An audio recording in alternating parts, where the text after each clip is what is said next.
साथ आम आदमी पार्टी के राज्यसभा सांसद संजय सिंह। सर, प्रधानमंत्री 2 दिनों के गुजरात दौरे पे हैं। कल पाकिस्तान पे बहुत गरजे, लेकिन आज एक बात उन्होंने कही अपने अभिभाषण में कि जब देश आज़ाद हुआ 1947 में, अगर तब सरदार पटेल को खुली छूट दे दी होती तो पाकिस्तान ऑक्यूपाइड कश्मीर को वो अपने कब्जे में कर लेते, भारत के साथ ले लेते, जहाँ से भारत पे लगातार टेररिस्ट हमले होते हैं और आज भी पहलगाम अटैक भी उसी का एक अंश है।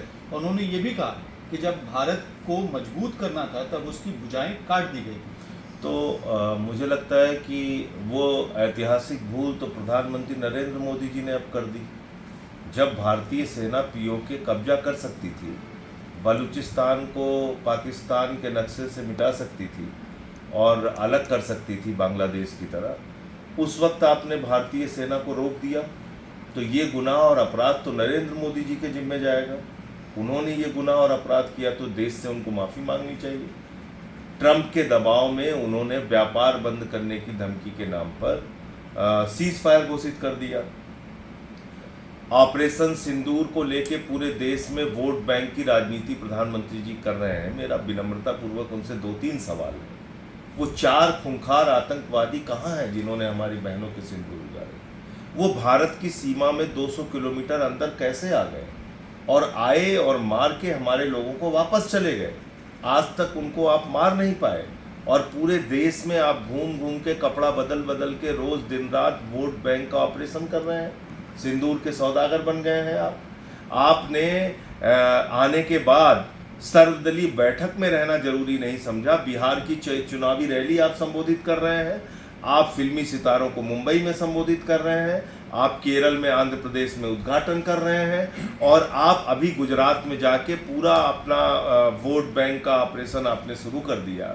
मैं बड़ी विनम्रतापूर्वक प्रधानमंत्री जी से पूछना चाहता हूं कि आप ये बताइए, आपको 10 मिनट उन बहनों से मिलने की फुर्सत नहीं मिली? 10 मिनट पुंछ जाने की फुर्सत नहीं मिली जहां पे लोग मारे गए थे?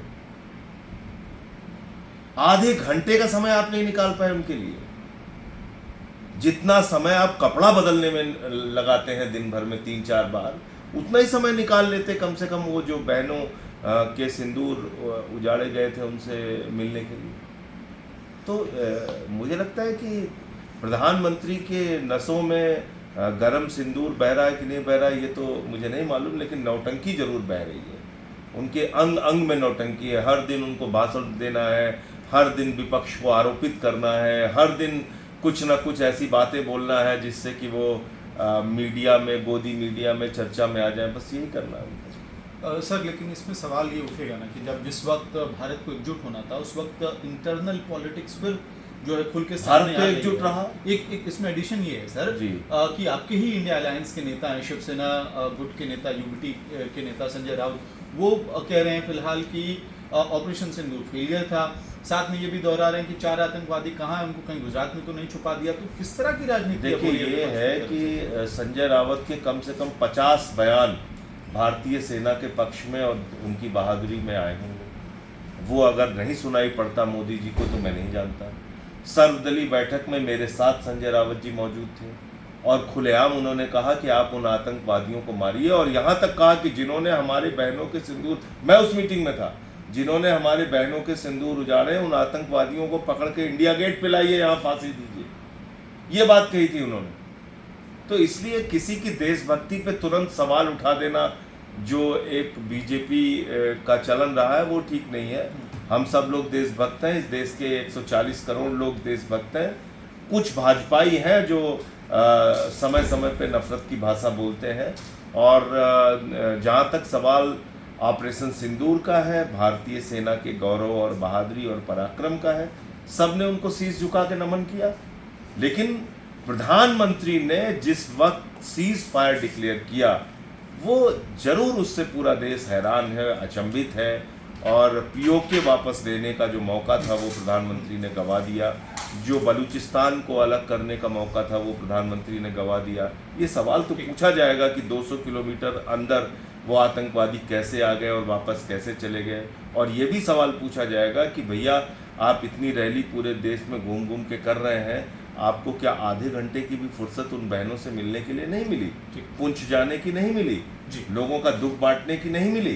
तो ये सवाल तो बनेंगे। आखिर में सर, कांग्रेस के बाद तृणमूल कांग्रेस भी फिलहाल रणनीति बना रही है, स्पेशल सेशन की डिमांड कर रही है। हमारी पार्टी ने भी किया है, हमने भी बार बार कहा है कि विशेष सत्र बुलाया जाए संसद का और उसमें सरकार एक एक बिंदु पे अपनी बात रखे, अपना जवाब दे। देखिए, हम राष्ट्रीय सुरक्षा के मसले पर सरकार के साथ, देश के साथ खड़े हैं, भारतीय सेना के साथ खड़े हैं।